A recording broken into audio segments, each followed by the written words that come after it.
Hello Hopewell, this is Mr. Steinberg. We are starting our Chapter 10 packet with the first lesson called the Pythagorean Theorem. The warm-up is this top section. It says identify each angle as acute, right, obtuse, or straight. To get started, we're going to start with the word right. Right angles have measures that are 90 degrees. Angles that are perpendicular, or lines that are perpendicular, form 90-degree angles. We're going to start, which of these 8 exercises has a right angle?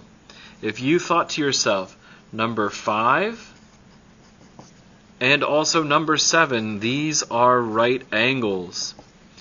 Let's go back. Let's go to acute. What is an acute angle? An acute angle is an angle that is less than 90 degrees. Less than 90 degrees in measurement. So looking at all the rest of these, which of these would be less than 90 degrees? That would be number 3. Any others? Maybe number 4. Definitely number 4. How about an obtuse angle? An obtuse angle is more than 90, but less than 180 degrees. Those are obtuse angles. So let's think about one. That's obtuse, but it looks like it's a straight line. That might be the straight angle. Straight angles measure 180 degrees exactly. So number 1 is going to be straight, but I thought I was looking for obtuse angles.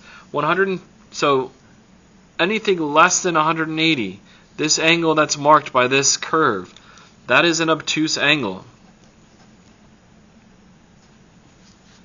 Which leaves us number 6 and number 8. Both of these angles are more than 90 and less than 180, so both of these are obtuse. We're going to be talking a lot about right angles, and specifically today, right triangles. At the very bottom it says, lines that meet at a right angle are called perpendicular lines. Right angles measure exactly, what do we say above? 90 degrees. In a right triangle, the side which is opposite the right angle is called something special. It's called the hypotenuse. The hypotenuse is the longest side of a right triangle. The other 2 sides in the right triangle are called legs. A right triangle has only one hypotenuse and always 2 legs. We're going to write true and false next to the bottom section according to this picture. We're going to say T for true or F for false. Let's take a look at your first statement. The hypotenuse is the longest side of the triangle. Across from the 90-degree angle. Is this the longest side of all the 3? Yes, it is. That is true. So we know 20 centimeters, that's our hypotenuse. The hypotenuse of the triangle on the right has a length of 12. That also can't be the longest side, so that must be it's one of the legs. That one is false. Legs of a right triangle can be any 2 sides of the right triangle. No, they can't be any. They have to be the 2 smaller ones. The legs, here's a secret, will always form the 90-degree angle that looks like the letter L for legs. These are the legs. The one that's not involved in making the 90-degree angle, that is your hypotenuse. So we're going to say they cannot be any. They are the 2 sides that form the 90-degree angle. One leg of the triangle at the right has 16 centimeters. Yes, one of them. Yes, that is true. The other one is not. And how about this? The hypotenuse of the triangle at the right has a length of 20 centimeters. Yes, that is true. So this section is true, false, false, true, true. Turn to the next page. On the back, it says this, notes, to find the length of one side of a blank triangle, when the other 2 side lengths are given, we can use the blank. The formula we're going to use is called the Pythagorean Theorem. That's the second blank. We're going to use the Pythagorean Theorem. Does this work for all triangles? The answer is no. It only works for right triangles. So unless one of the angles is marked with a square that represents a 90-degree angle, we cannot use the Pythagorean Theorem. The Pythagorean Theorem uses little a's and little b's and little c's. A squared plus b squared equals c squared. What does this mean? It says if the sum of the squares of the small sides, the legs, add up to make the square of the long side, then we have a 90-degree angle and we have a right triangle. It says, in a right triangle, the sum of the squares of the lengths of the legs is equal to the square of the hypotenuse. All right? So C is always going to be your special side length. C is always your hypotenuse. A and B are interchangeable, but they are always going to be legs. So leg 1 and leg 2. Those are your A's and B's. If you like going in order from smallest, medium, and large, maybe you can associate the small leg with A and the large leg for B, but the hypotenuse is always the special value for C. Once you know the Pythagorean theorem, that a squared plus b squared equals c squared, then you can use it to find a missing side length if you know the other two. Here's our question number 1 in this section. It says, what is the length of the hypotenuse of a right triangle with legs of lengths 9 centimeters and 12 centimeters? So if these are the lengths of the legs, we're going to say A equals 9, we're going to say B equals 12, and we don't know the value of C. That's what we're looking to find. So we're going to go plug these numbers into our Pythagorean theorem. Generally speaking, we like to plug numbers inside of parentheses. 9 squared plus 12 squared equals the hypotenuse squared. Let's evaluate. 9 squared makes 81. 12 squared is 144. So we're going to use our exponents. Next, we're going to use addition. 4 and 1 make 5. 40 and 80 make 120.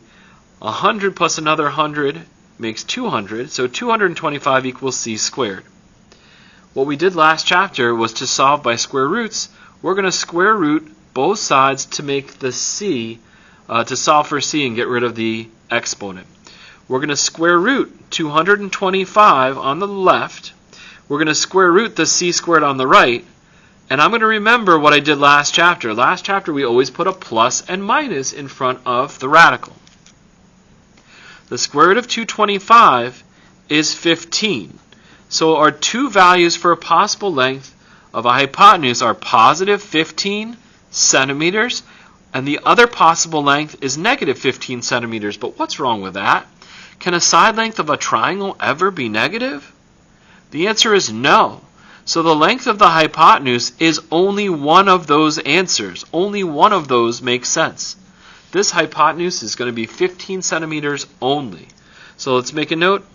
Only positive side lengths. If you get a negative answer, we have to throw it out.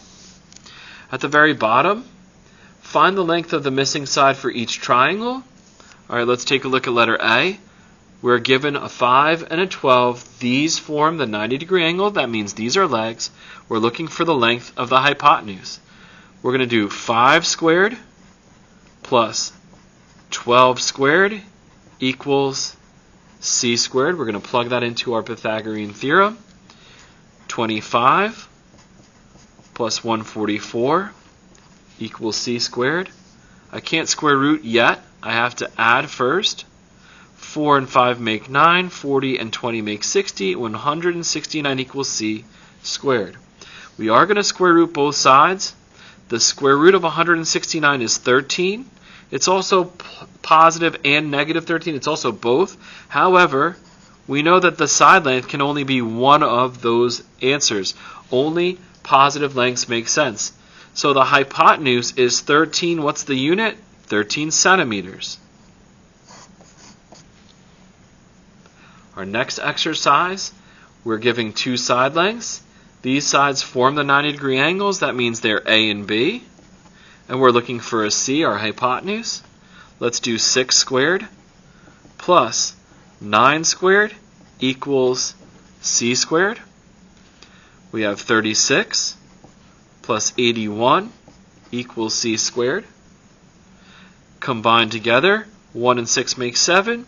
30 and 80 makes 11, so that's 117 equals c squared. Continue by solving using square root both sides.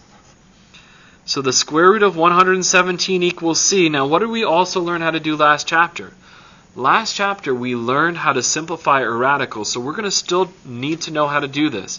Take a look at the square root of 117. It's not a perfect square, but there will be a perfect square that divides it. So if you don't have a calculator, now would be a time to grab one, as I grab one myself. Since 117 is not a perfect square, what we're going to try to do is let me just prove that to you. 117 underneath the radical gives me a decimal, so I need to simplify. 117, let's half of that number, about 58.5. So we need to find all of the perfect squares less than 58 to see if it divides it. So that's 1, 4, 9, 16, 25, 36, 49, 64, 81, 100. Oh, I went too far. We just needed to go underneath 58.5. So let's try 49. Does 117 divide by 49? No. Try again. How about 36? Does 117 divide by 36? No. Try again. I get a decimal. Does 117 divide by 25? No. Try again. Does 117 divide by 16? No. Try again. Does 117 divide by 9? Absolutely. So what we're going to do is we're going to simplify this radical. We're going to put the square root of 9 under one side of the radical. Another radical is going to contain this number, the 13. The last thing we're going to do is simplify the square root of 9. The square root of 9 becomes a 3. The square root of 13 stays the same. This is also the equivalent of the square root of 117. So if I do 3 square root of 13, I get that same decimal we started with. The units for this triangle is units, so the hypotenuse is 3 square root of 13 units. We're going to continue on to part 2 of this video. What happens if we don't get 2 legs? What if we get a leg and a hypotenuse?